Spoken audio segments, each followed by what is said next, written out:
Bapak Ibu tamu sedahan kakung putri ingkang bagyo mulya, minangka pratandha pagelaran ringgit wacucal sedalu natas kapurwakan kepareng ngaturaken wayang piliji awujud kayon saking panjenenganipun Bapak Suhadi katur Ki Anom Dwijo Kangkon. Sumangga.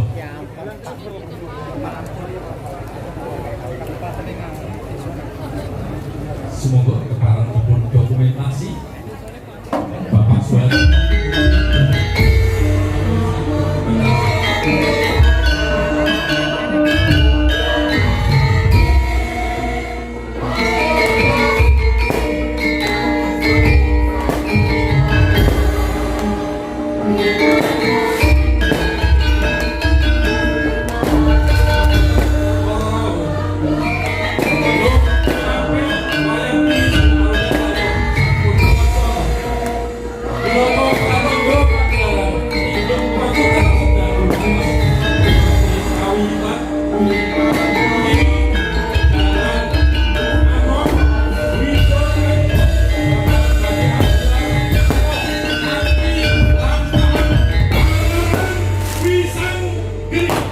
Assalamualaikum warahmatullahi wabarakatuh.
Sekaring bawana langgeng mugi rahayu sagung dumadi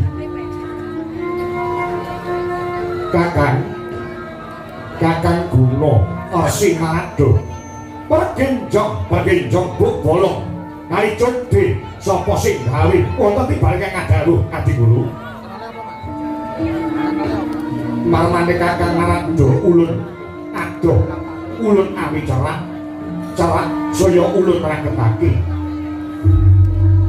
mboya ana liya ingkang bakal ulun sumune katrangan kejawi namung kakang Narado ingkang minangka dados parampara tegesipun dados pinisepuh ingkang mapan ana ing kayuwangan Jungkring Saloka nggih sakelengkung mantar timbalan Pandu Adi Guru dumateng ingkang angka ing sithik panudal-udal kendhe kumrung sing ngalih kesopan nontoning kalbu daya-daya kepengin uninga boyo wonten ing gantos ingkang pundi saklangkung manter dawuh jeneng Wadi Guru dumateng kula kami tuaning para dewa Sang Hyang Kanika Putra Kakang wonten dawuh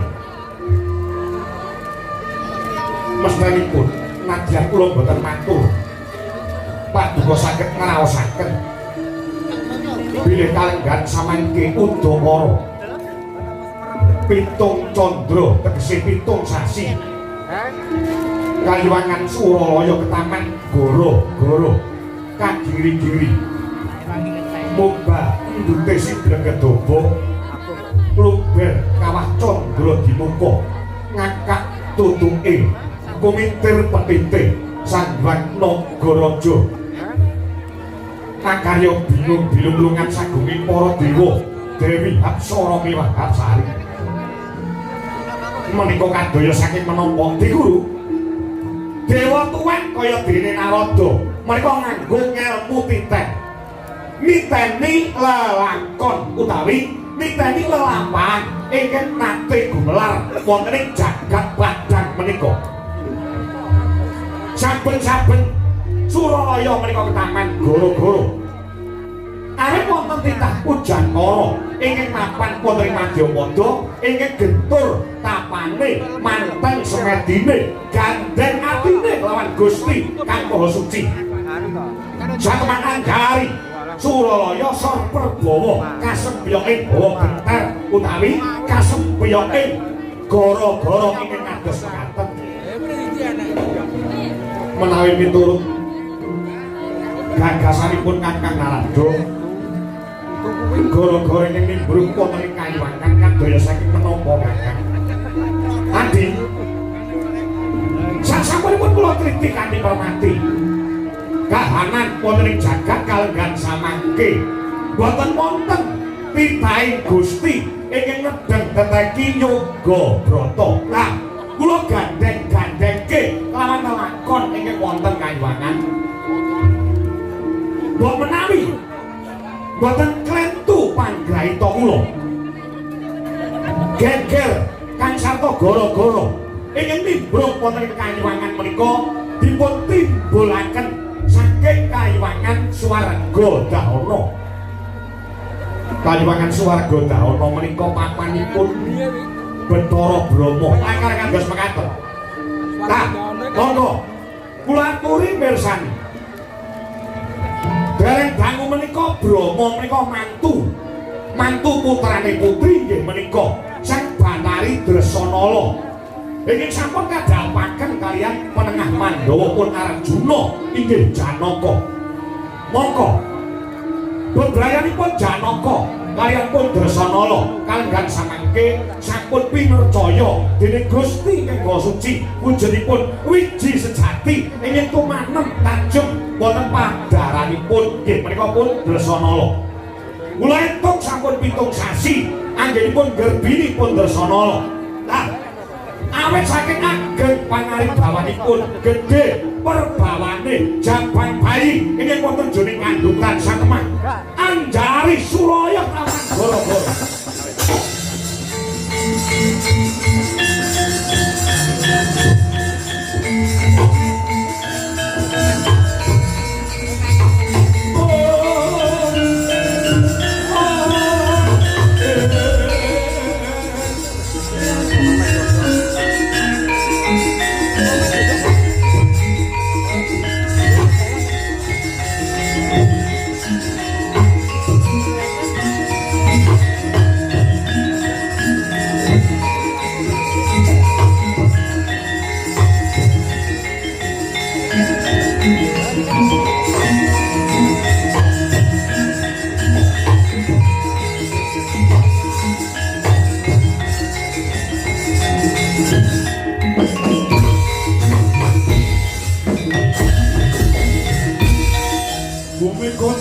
Ganjeng langit kelap-kelap katon legin sanging alus risang mawe gandrung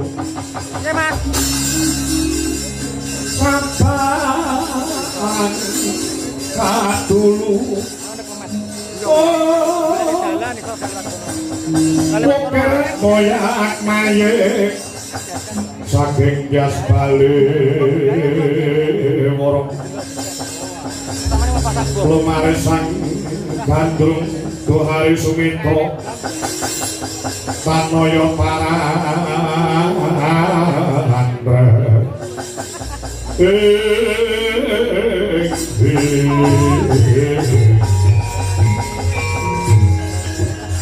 Palungkot laguning ngas Lukito Lukito Lino Sekito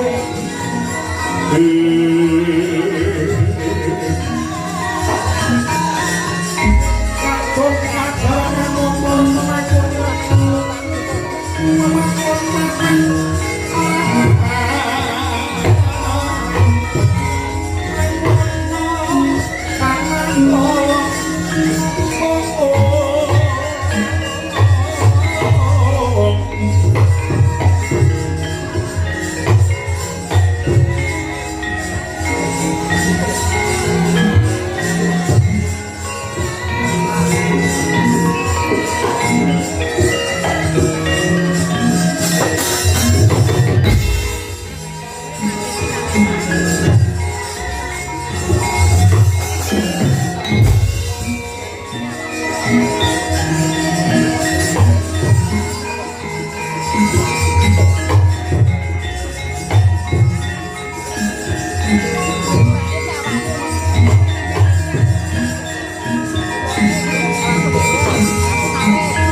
Gusti Sasongko Sasongko kasongan Surya Raras Ruming Sari-sari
Kasiring sami rono ombre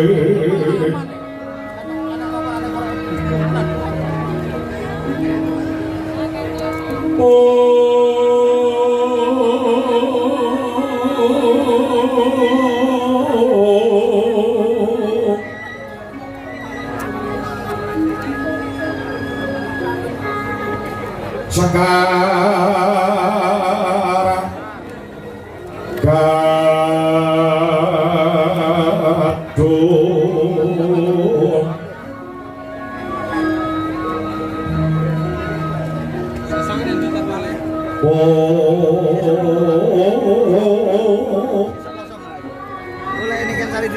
gandanyo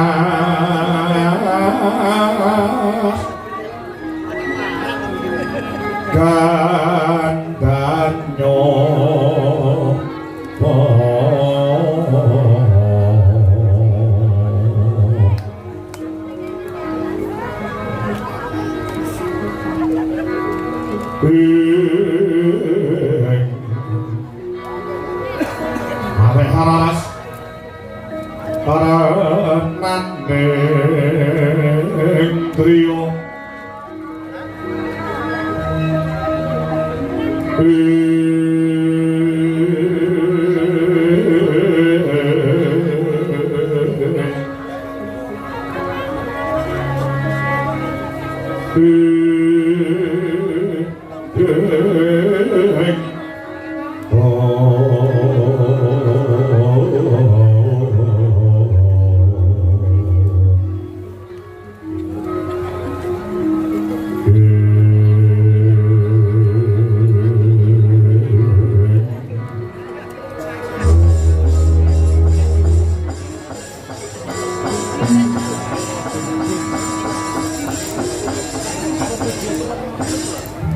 yo jagat yo dewa yo Bathara ulun mas madhake kang prapta ngadyantara ana ing Sitinggil Kayuwangan Suralaya garwa ulun ya bojoku ing Kayuwangan Dandang Manguri Durga Permoni padha becik sak prapta kita ana ing Kayuwangan Suralaya Durga Batobat nuwun inggih pukulun kadaya leresan saya nggih kula abiyantara wonten ngasemat Kayuwangan dipukulun bidhah saking Kayuwangan Dandang Manguri dumugi wonten mriki boten nyandung sakara-kara tegese boten nyandung sambekala pinaringan berkah slamet rahayu wilujeng abiyantara wonten ngasemat duka ngono Durga nggih akan dos mengaten kepala kula ngaturaken sembah bekti mugi konco sanapa wonten paduka Kayuwangan dipukulun Bathara Guru iya iya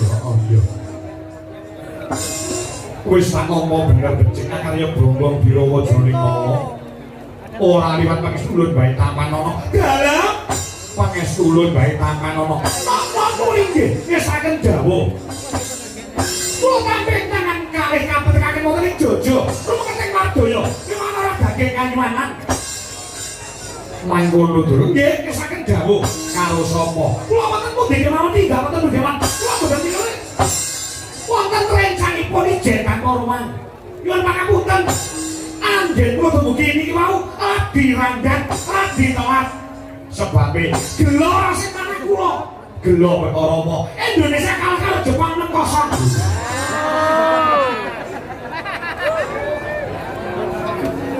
perkara kaya ngono kok mikir wis sing mikir dhewe nggih mila lagi randhat anggen kula ngabiyantara wonten ngasemat Kayuwangan dipukulun ana apa Durga ngaten pukulun Brahmara manungsa yung ambanen kadidhananing kaswase ameng margo memalakung Oresan konco masak mojo wong lalu manguladi Soraya mangrangsang waya Soraya mangrangsang waya Bumyo samo rawaya hampo sopan kula wonten ngasoman Kayuwangan dipukulun ingkang ongkos pisan kepengin tilik Kayuwangan Paduka monggo kalipun ngaturaken alam mriki tembung lawas ana iki tegese kangen apa dikaya ngapa dapure Benari Durga kula menika nggih garwa sak panjenengan makase kula bojo panjenengan nek 2 taun panjenengan boten nate tindak wonten ing Dandang Manguri napa dikira wong wedok kaya kula niku boten nate kangen karo bojo wong nyatane kula menika garwa panjenengan ya ampun 2 taun ora tau dikeloni nganti wis butet iya Durga Amin saka angkaing pakaryan nggih kula mboten badhe brontak napa-napa wong jenenganipun kadhe minangka dados pimpinane Kanjeng Suralaya. Kak, iki mau 3 bulan. Ini mau 3. Dengan anak polah bawa raga. Lirik kepiye Durga? Paduka kaliyan kula menika pinercaya. Garbeni Atmaja kese duweni anak. Anak lanang nggih menika pun Dewasrani ratu tunggul Malaya. Ya. Ulun ngakoni kalampun kok. Dewasrani kuwi Atmaja ulun pantutan kelawan jeneng kita. Setari Permoni nggih. Banjur gandeng jenenge lawan ulun ngaten ulun. Dewasrani menika wit cilik menika sing ngopeni kula. Ngantos ngancik dewasa lan mekasanipun dadi ratu. Wonten ing Tunggul Malaya sing golek-goleki kula. Nek boten wonten Durga, mangke kelakone. Si Dewasrani lenggah keprabon wonten ing negari Tunggul Malaya. Ya, terus nah, rene sampun sampeyan kawis anggenipun dados ratu wonten ing Tunggul Malaya. Sipating Nalendra, sipating ratu menika jangkep. Anggenipun ngasihi pemerintahan menika menawi sampun kagungan garwa utawi sampun kagungan sisian mungkin minangka dados ketimbangane gesek wonten Majapada. Dewasrani pengin rabi, lakare kados mekaten. Yen pancen Gusti kemahyani mangsa kala, Dewasrani pengin pala-prama mergati kuwi kandha. Bocah saka ngendi jenenge sapa anake sapa? Yen perlu munggah pengin rabi lawan Midodari Kaliwangan. Mangko panjenengan ingsun kang minangka dadi pimpinane Suralaya bakal paring dawuh marang salah sawijining widodari kang dadi gayuwane si Dewasrani mergane kuwi kandha. Bapak niku badhe kula aturaken. Dewasrani menika gandrung lawan widodari ing mapan Kaliwangan Suralaya mriki. Mergane kuwi kandha. Widodari jenenge sapa mengko panjenengan ulun ingin bakal paring dawuh supaya widodari mau medhun ana ing Nagara Tunggul Malaya tumulika garwa dening si Dewasrani. Widodari ini badhe dipun kersakaken kalian ingkang putrapun Dewasrani. Boten sanes widodari saking Kaliwangan swarga dahono atmajanipun Bathara Brahma pun Bathari Dresanala. Oke,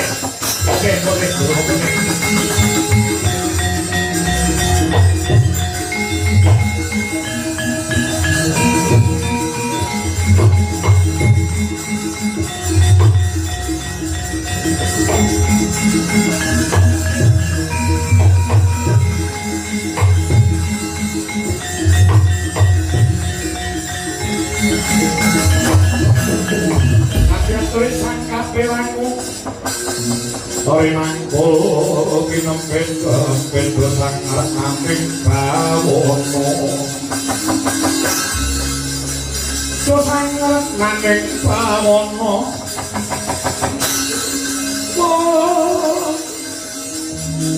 yo situkan walang ati yo situkan ngendesing jas yo situkan kudu garing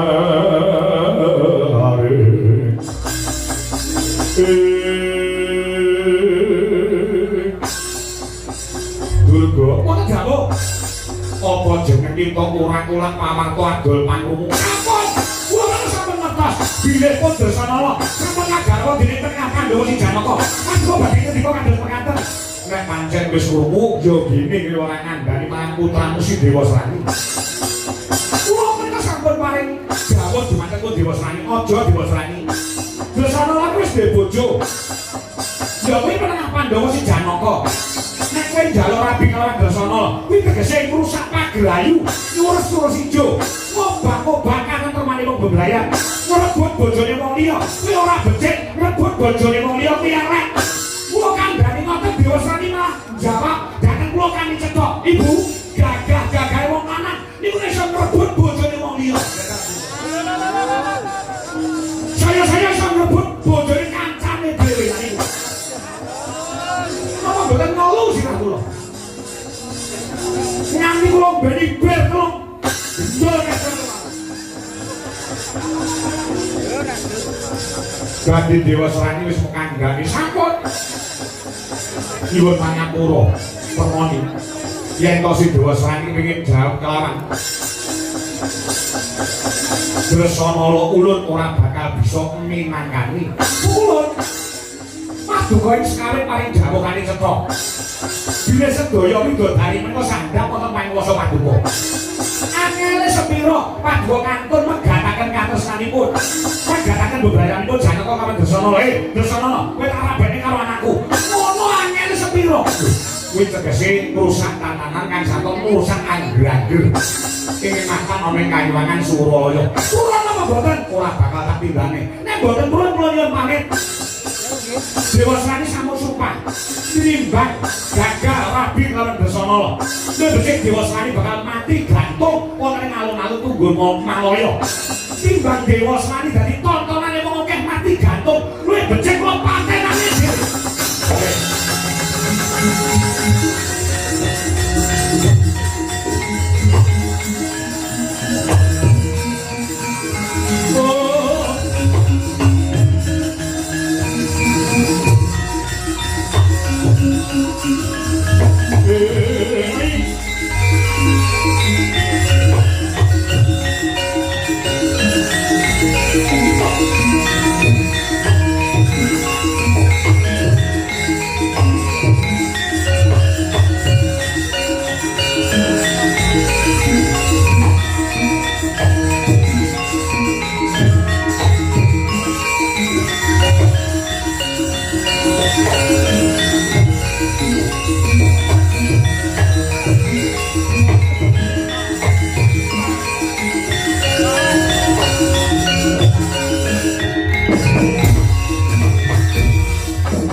Dewa Subhata marangkan joreng perang libane arung-arung ngeganu ing ngabiyat Maradha ngepalani Jawata Sutamula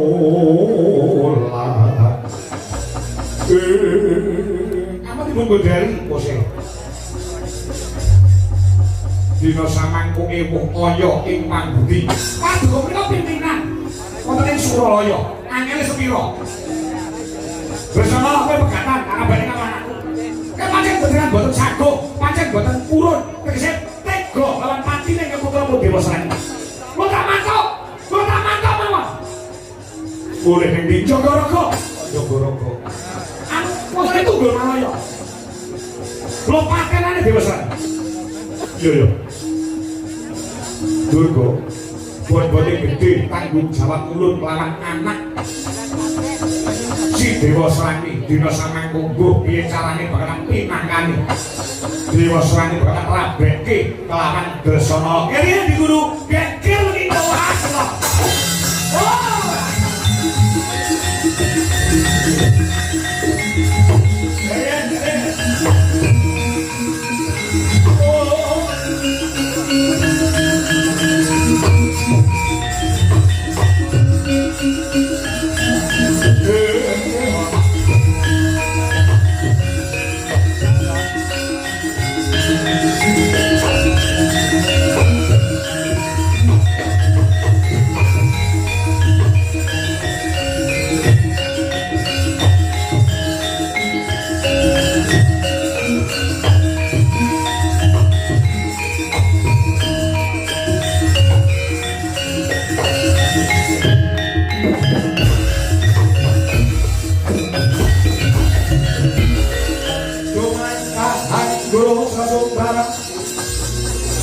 Linduga bumi kuncing Gumalun Guntur Gato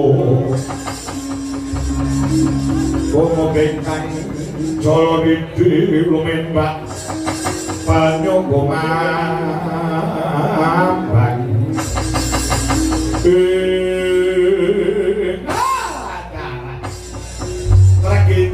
Perginjang Pak Pong Waru Doyong di negara wong ada soto jenenge rombong rambut dawa jenenge gondrong kuntuntek jenenge ompong bojo moblok tinggal jangkong dikeloni wong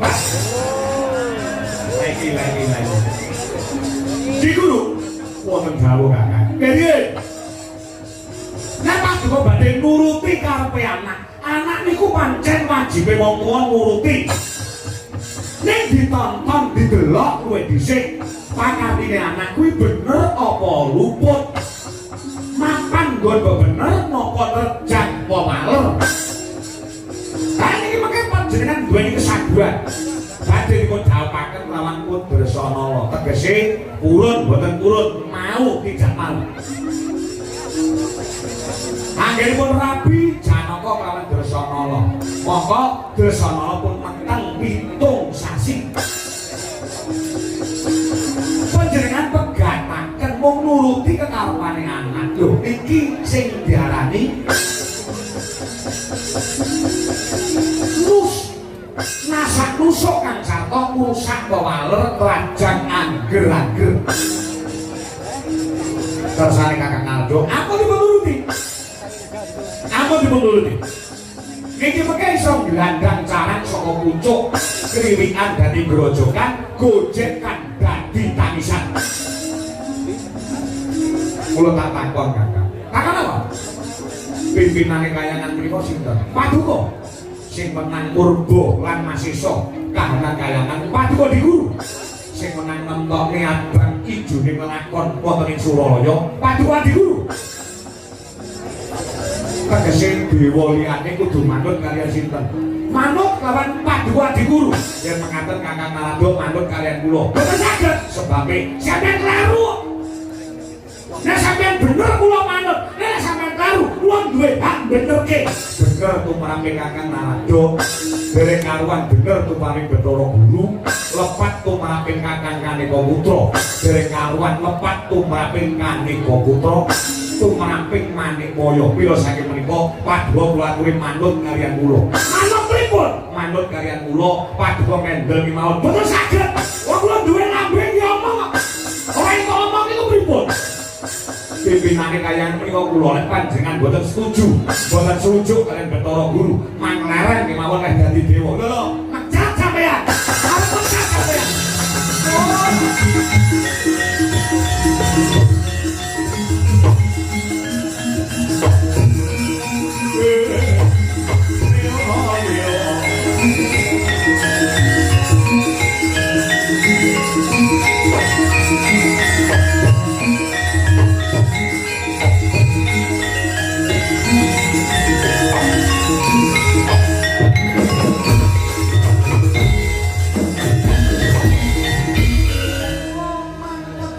Boten pancen niku.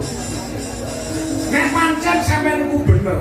Nek sampeyan niku luput kula manpecat boten napa-napa. Kula mancane kula leren dadi dewa napa boten iso mangan. Iso. Kula malah rencana badhe medhun wonten ing Ancapada. Golek gawean saenten iki. Kula mancane kok dikira panganan menawa wonten kayangan kok. Karena wonten niku kathah.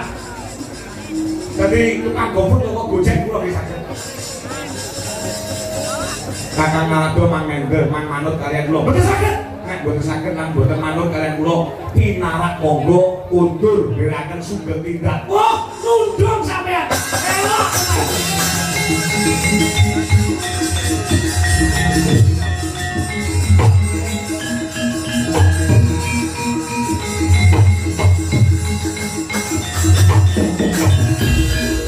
Dewa kula niku wong Jawa. Dipun suwarani kados mekaten kula krasa. Pinarak monggo kundur ndherekaken sugeng tindak. Iku cara kasare kowe ndang minggato saka kene. Nggih.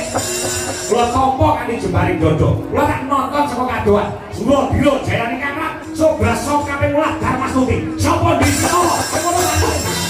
Aku kula tak tahu. Nggih, kalian tahu.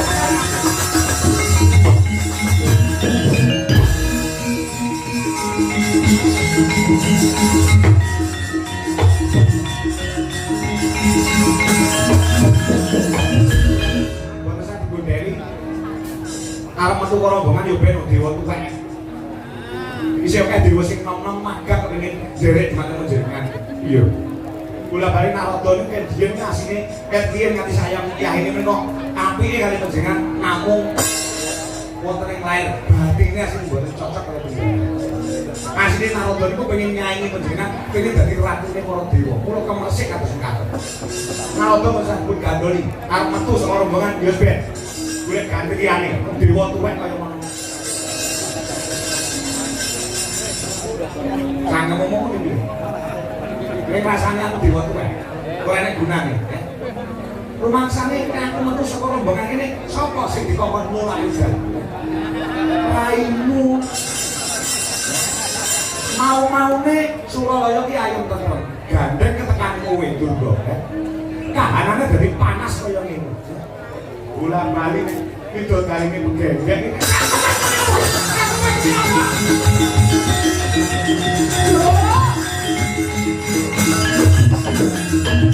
Aduh kok mendel amat apa kula dilakne diwadani pidodane begengek. Lah iya apa ora? Inggih kula jawab. Lah iya ya wis ora sampeyan berkah. Indra wonten dawuh Timbalana. Timbalana.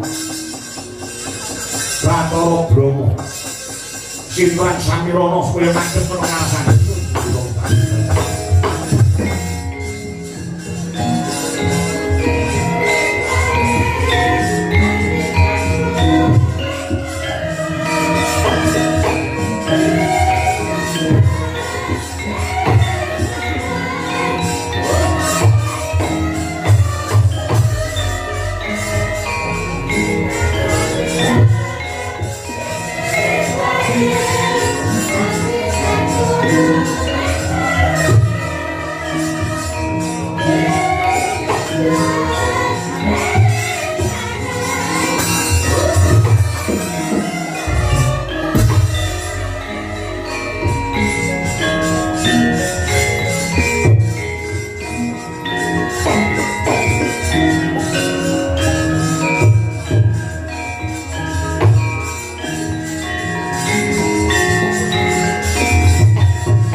Jiwa kawula nglipur ngreteng logita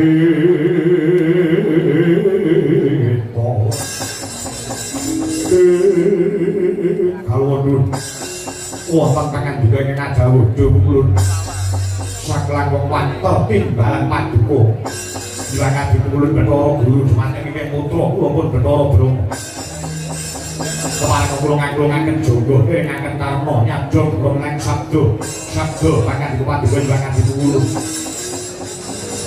Brahma wonten ing banging ngajawi para gage kowe takon ulun mangsula panguwasa kayimangan kuwi sapa paduka dilangkat dipulun Bathara maning waya kenging menang nemtoke ambak ijone lakon ana kayiwangan paduka mulu yen aku kandha abang dewa sanesipun kendah abrit yen aku kandha ijo dewa liyane kendah ijo upamane ana perintah saka panjenengan ulun tumrap jeneng kita Brahma tertamtu badhe kula nindakaken sakliyane aku pimpinan kayangan paduka kita Sudarma kula bapak kita nggih wajibe anak menyang bapak anak kedah bangun miturut dumateng dawuhipun Hyang Semar dina sampeyan upama ana perintah saka panjenengan ulun bakal kula tindakaken nadyanto nganti lara sampun mareksa saking pejah kula temah kanggo mestuti dawuh jenengan paduka nyuwun ulun bagus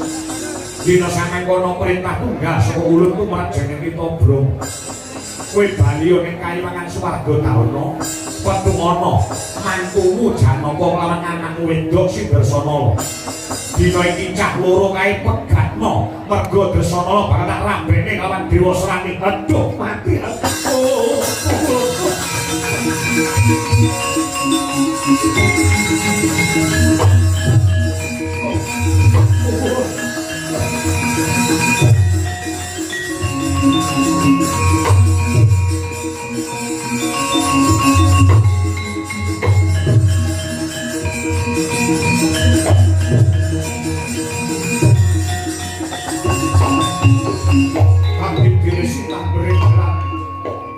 kula wedangen dawuh pangandika pukulun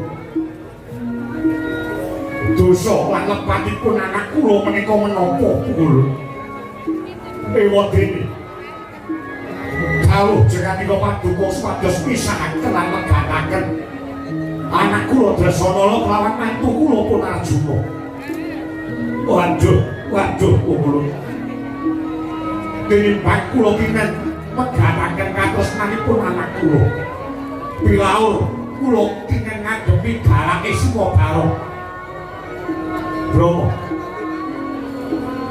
yen sekawit jenenge kita kandha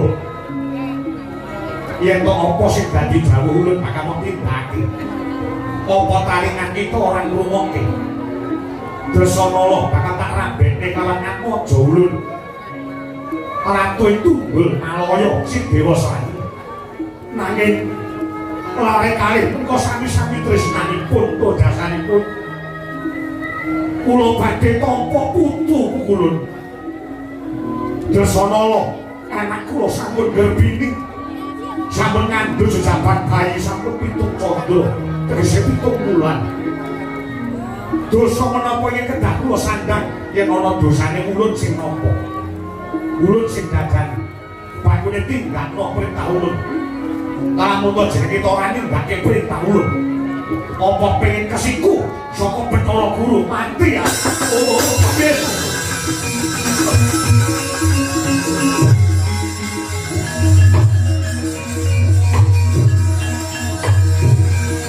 Kalau makan kopi dan lo tahu dulu lamun jenenge kita kuwi gabuga bakal nompo siku bendo saka pimpinane Suraya inggih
suci.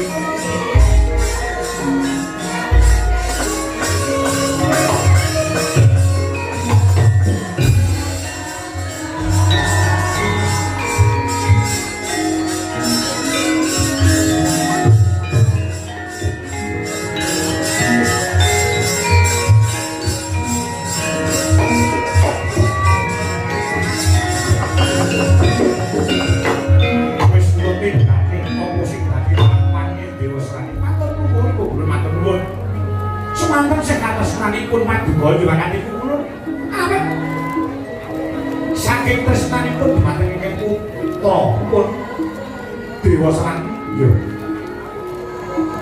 Lan kula yen pamit kowe bakal nyang ndi? Kula badhe sumusul lan memanuki lampahipun Bathara Brahma. Yen semunipun tasih kera ampuh jimbo kan sarta ragu-ragu anggenipun netepi dawuh jenengan kowe pangatipun kula. Yen ana menggoke kula yen badhe nglurusaken bangsa Bandha semono.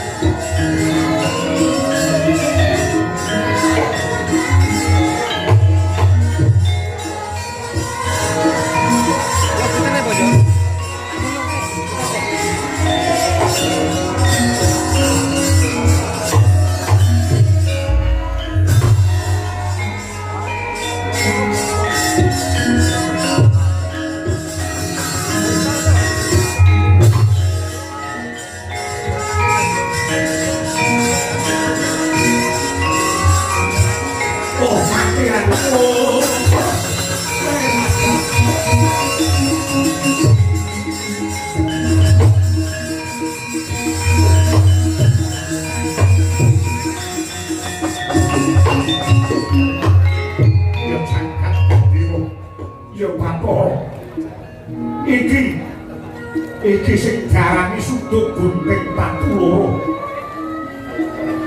Maju ya tatu, mundur ya ajur. Napa dawuh saka pimpinan Suralaya sing abote kaya ngene.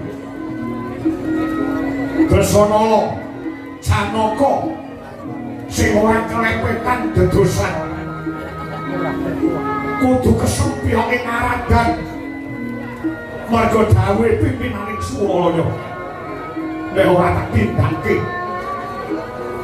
siku denda sing tak tampa ya